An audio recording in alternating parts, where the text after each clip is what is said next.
केहू दुनिया में बुझे कि इतना धन बा इतना समांगी बा ओकर ई समझल बुझल बेकार बा काहे 1 लाख बेटा 1.25 लाख नाती रावण के आखिर में एक चिड़ुआ पानी देवे वाला केहू ना रही ना। देखिए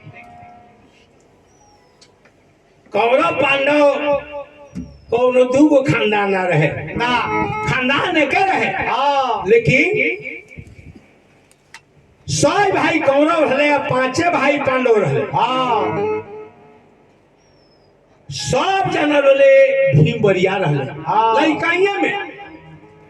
जब यो जाओ कबड्डी खेले 20 जना के लेके भीम अखबारी में दावस आई कालो के ऊपर के सांस ऊपर बा नीचे के नीचे ओ सेनाता जाओ लोग पानी में जब स्नान करे भीम तो पर कर जा संगे संगे 20 जना कौनो के लेके पानी में डूब जा ओई में ऊ पूजी बिगत लो आई तो बने बड़े ओ से नहीं तो ई लो जब जाओ अखमुदौल खेले कौनो लो गाछी पर या भीम कहसिए भैया अरे गाछी पर चढ़ा के कौन जरूरत बा हो रह बस जरिया धके गछिया के हिलाते पाकल आम खानी लो लदर जमीन पर चली आवे।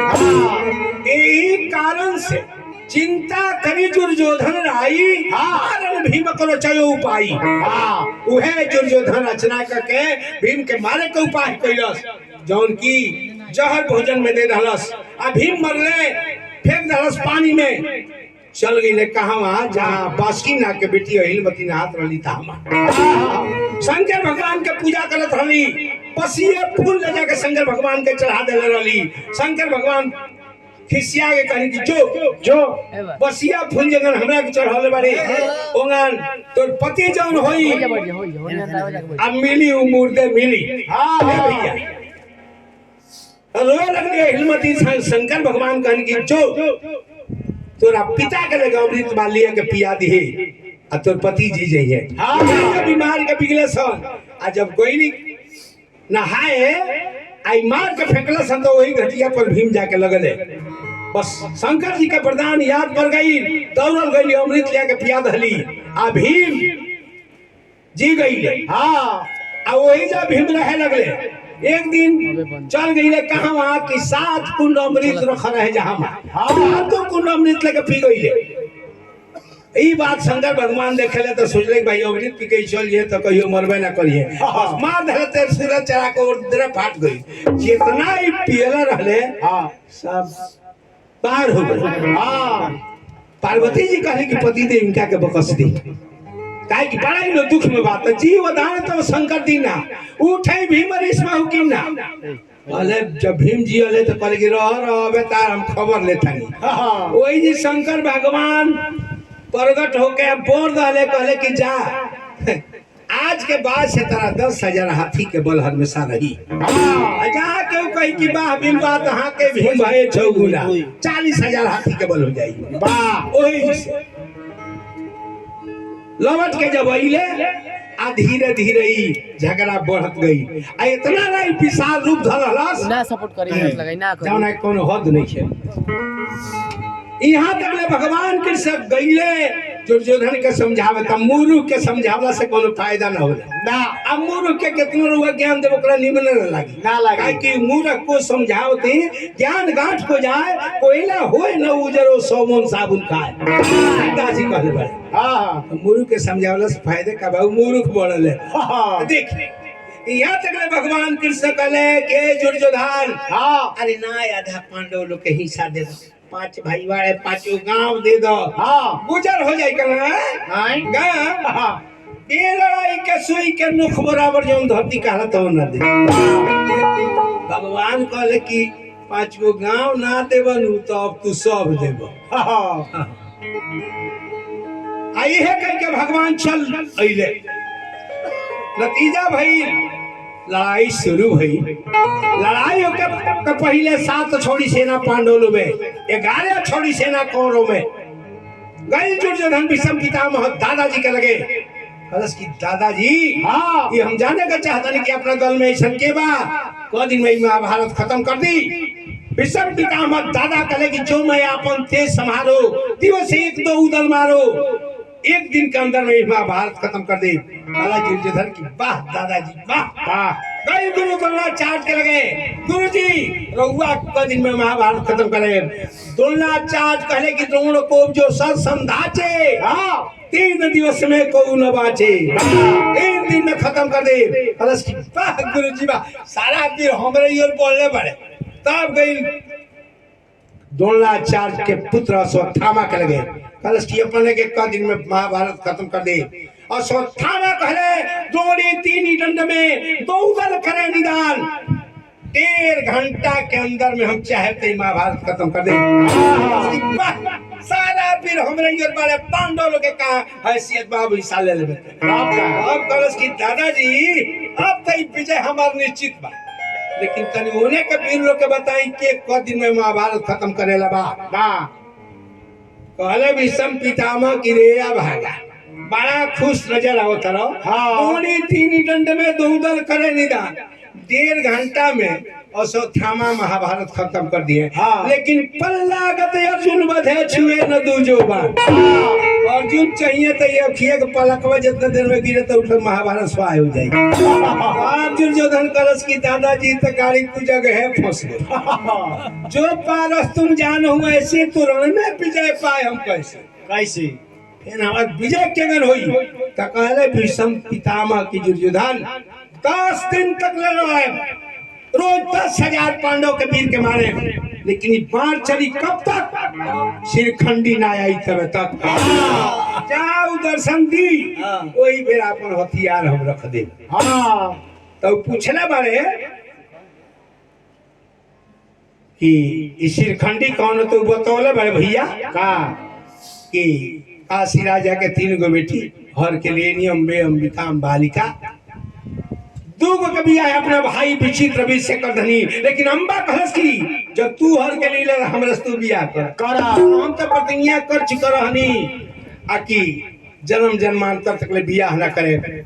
नतीजा भइल कि भाग के गई कहवा जंगल में अपना नाना अग्निहोत्र ऋषि के लगे सारा दुखड़ा कहलस बयान भइला परशुराम जी धर के ले कहले कि ए विषम हमार चेला हुआ बात मानो जब तेरा शादी करके ना रहा तेरे लड़की के हर के कह ली अरे कि गुरुजी धरती आकाश हो जाई आकाश धरती हो जाई सूरज में शीतलता हो जाई चंद्रमा में गर्मी हो जाई लेकिन विवाह तो कब न करे कहले कि तब तो हमरा से लड़ाई करे के पड़ी।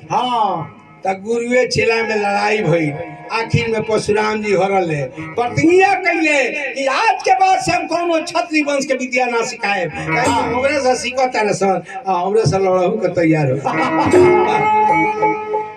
आ लड़की से कहले कि जो अब तोरा मन करे उ लड़की गल शंकर जी के तपस्या कैलस शंकर भगवान खुश भइले कहले बर मां त कहलस कि जे गन हमार जवानी विषम बर्बाद करे वाले उनकर हम जवानी बर्बाद कर दी त कहले कि बेला ना चल दोसर जन्मदार यही प्रकार से कन्या तजी पावक में प्राण सोई जन्मी द्रुपद घरे जाई शिरखंडी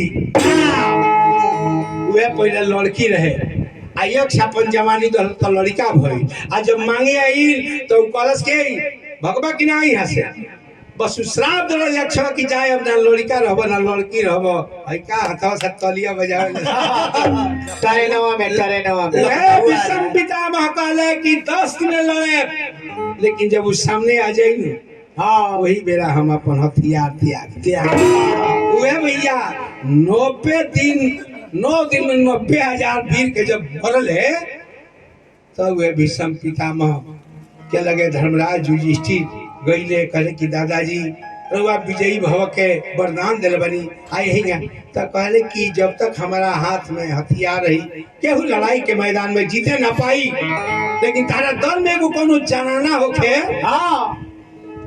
उ आ जाई सामने वही बेरा हथियार वे शिरखंडी के 10वां दिन रथ पर बैठा के ले गई आ जब विषम पितामह देखले त अपन हथियार रख दले आ वे बाण सैया पर अर्जुन इतना बाण मरले कि गिरले 11वां दिन गुरु द्रोणाचार्य सेनापति भइले। आ 12वां दिन जब दिन भर लड़ाई हो गई, दोनों दल लौट के जब शिविर में गई, तो गई दुर्योधन कहाँ बा? गुरु द्रोणाचार्य के लगे कलश की गुरु जी लड़ाई हमरा की ओर से अब पक्ष रउरा पांडव के कर रहल बानी। काहे कि रउआ रहते सारा वीर भाई हमर मारल जा रहल बड़े। हमरा तो यह बुझाता कि पक्ष रउआ पांडव के कर रहल बानी। अरे गुरु द्रोणाचार्य की दुर्योधन जब भीषम पितामह संदीप जेकर इच्छा में तो बार सैया पर गिरल बड़े, वो पांडव के कुछ ना बिगड़ल है, तब हमनी में कुछ बा नहीं। हम यह कहे कि लड़ाई से सरेंडर कर जा, पांडव के जौन हिस्सा बा दे दो दे दो। कलश की गुरु जी अब हम जान लेन कि रउआ पांडव के पक्ष कर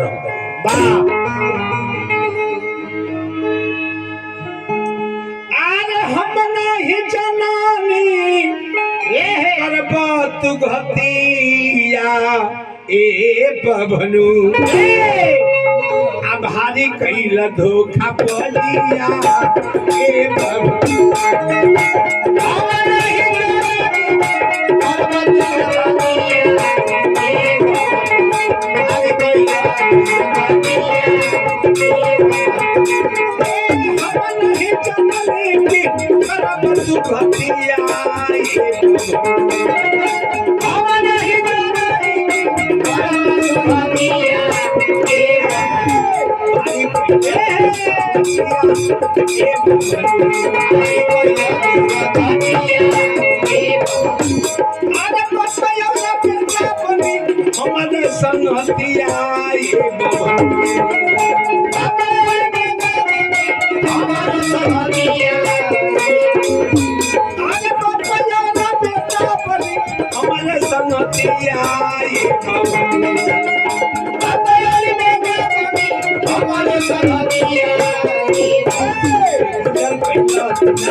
पांडव दल में अर्जुन एक बलधारी वाले इतना ताकत बा उनका कि संग में जिकरा की धारी वाले अर्जुनता दुनिया के क्षण में नाच नचा दी है।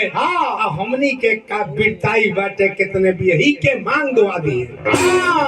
ईमानदारी से लड़ाई कर रहल बानी आ तू हमरे पर दोष है का उतरा। तो अर्जुन के तू साधारण अर्जुन मत बुझा।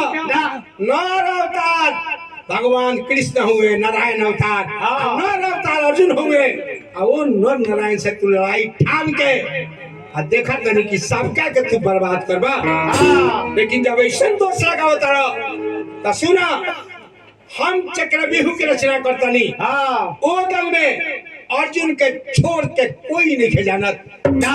कोई वो बिहू में आ जाई, वो लौट के वापस ना जाई, इतना हमारा चैलेंज बा। लेकिन काल के लड़ाई होके तो दो तरफ में होके चाहिए।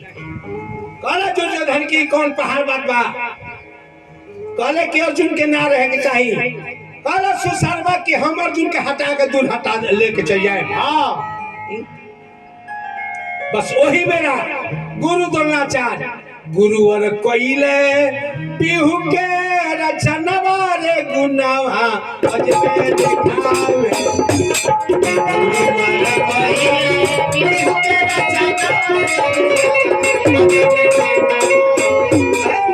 गुरुवर कोइले बिहू के रचनवा रे गुनावा अजबे दिखावे।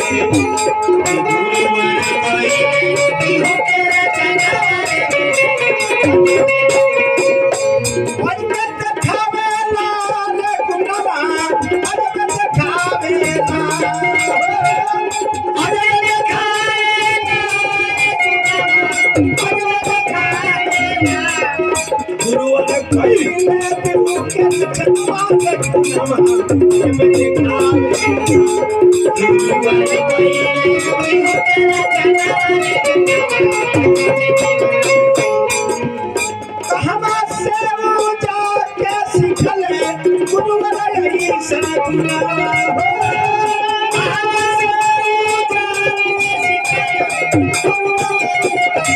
है गुनावा खुनवा कराई है गुनावा खुनवा कराई हरि कटे है दुश्मनवा रे गुनावा जब दिखावे हरि कटे है दुश्मनवा रे गुनावा कहिए दियो के चनवा रे गुनावा जब दिखावे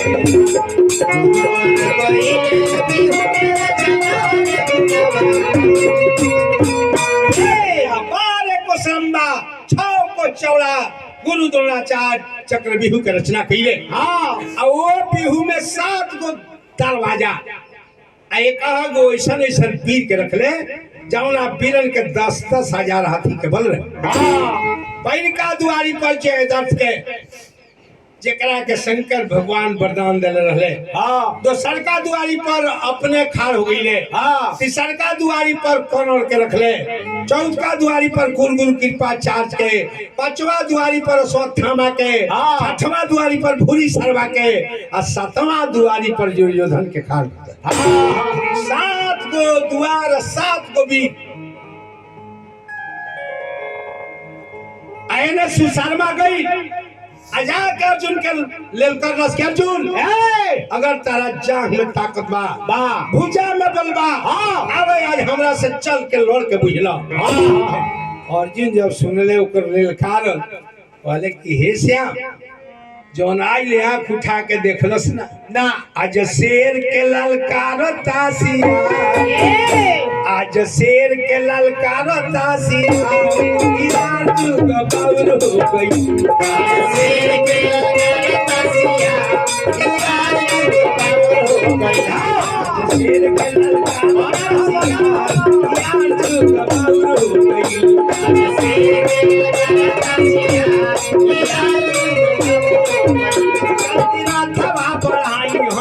वहाँ पहुँच जाएंगे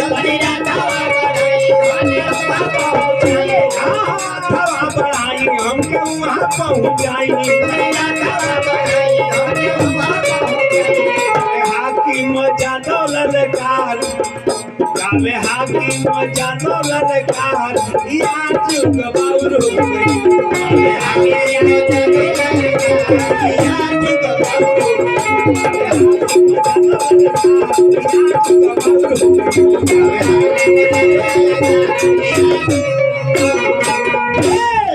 सुशर्मा लेके अर्जुन के चल गई संसद तक बन दक्षिण दिशा में। हाँ आए ने चक्रव्यूह के सूचना ली के दुर्योधन धर्मराज युधिष्ठिर के लगे भेजलस। आए धर्मराज आज गुरु द्रोणाचार्य चक्रव्यूह के रचना कैले बनी अगर तहरा दल में केहू के आके लड़ाई लड़े के बाद ना लड़बा त जेंगन 12 वर्ष संगल रहला है 1 वर्ष जाके राजा विराट की यहाँ अज्ञात बात बिसौला है वहीं दिन आज के बाद से तार लोग के जाके जंगल में रह गए। ए भैया अरे सुनी चक्रव्यूह के लड़ैया अरे थर थर कांपे लागल गो सुनी चक्रव्यूह के लड़ैया थर थर कांपे लागल गो सुनी चक्रव्यूह के लड़ैया थर थर कांपे लागल गो सुनी चक्रव्यूह के लड़ैया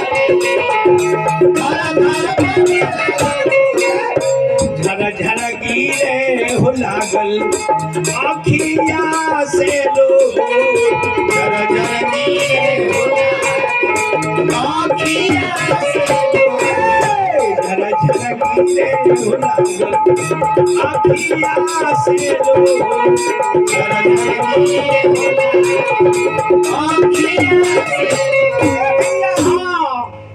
धर्मराज युधिष्ठिर पूछले भीम से कि भीम ये लड़ाई तू जाना तारा?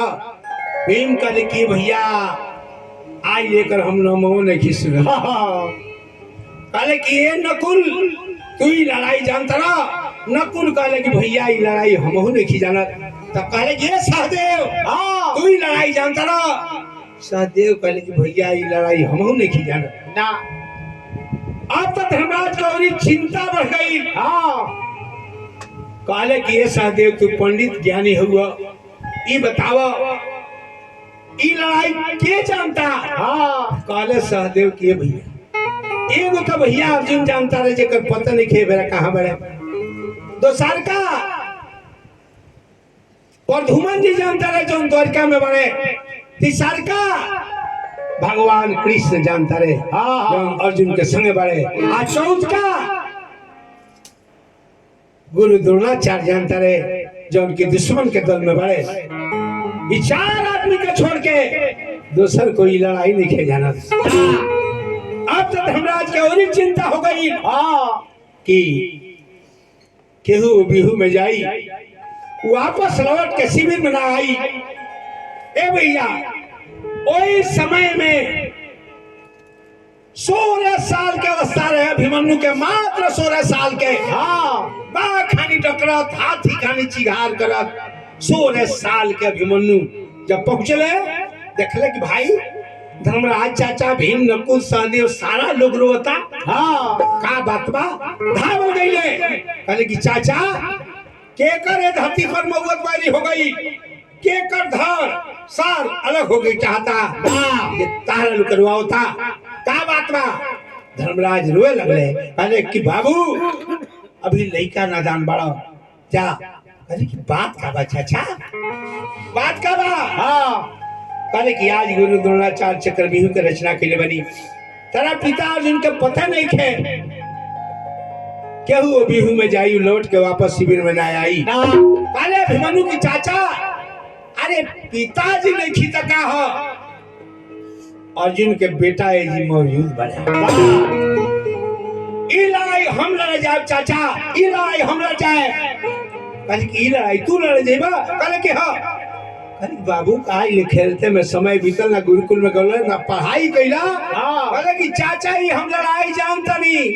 नव हो महीनवा रहनी माता के गारा बाबा नव हो महीनवा रहनी माता के गारा बाबा महीनवा रहनी माता के गारा बाबा नव हो महीना रहनी माता के गारा पिताजी पहले पढ़ैया आहो चाचा पिताजी पहले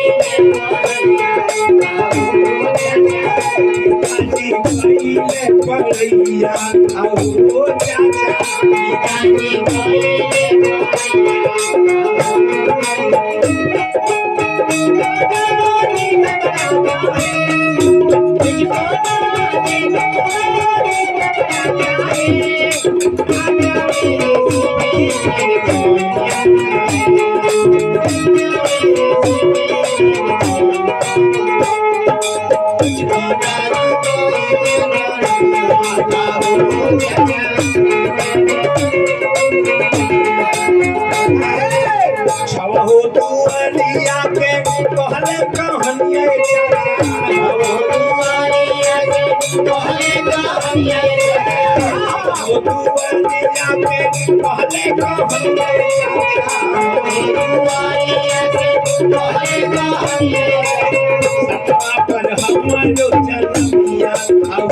चाचा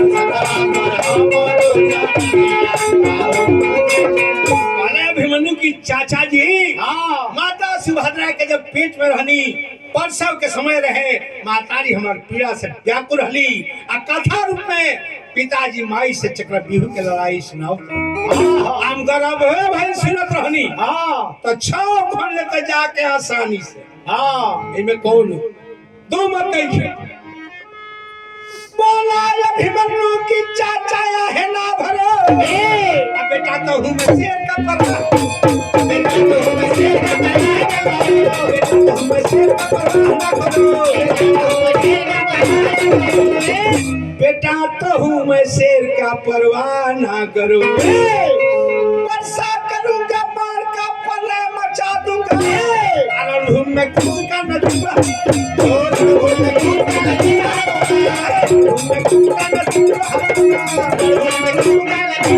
अरे अभिमन्यु की चाचा छो खल्ले आसानी से जाके भुजबल यापन समर में देखियो बाण मार गगन पत्थरों को पंछी उड़े ना पई हो इंद्र वरुण कुबेर दे हो शेगुर के ना पई हो खाइल क्रिया मात सुभद्रा के साचे बात बताई हो कौरव के वीरन के यदि मार लगी रही हो तो अर्जुन के लाल ना कहो ए भैया पूरा पांडव दल खुशी हो गई कहले कि भीम की बाबू जब 6 खंड तू देबा सातवां के बेरा आई उठाए दादा हाँ अरे दादा दादा रे दादा पूरा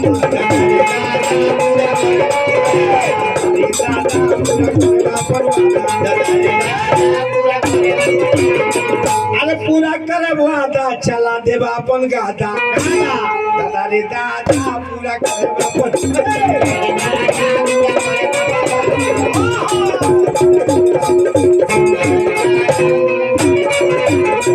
भैया सुन के बात बलक के पांडव दल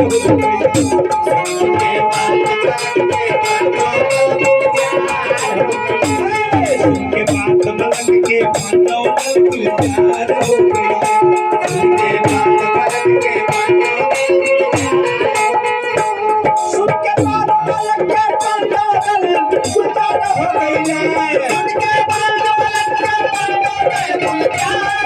के ढोल लगा झम झम चले कान हो गई है के ढोल लगा झम झम चले कान हो गई है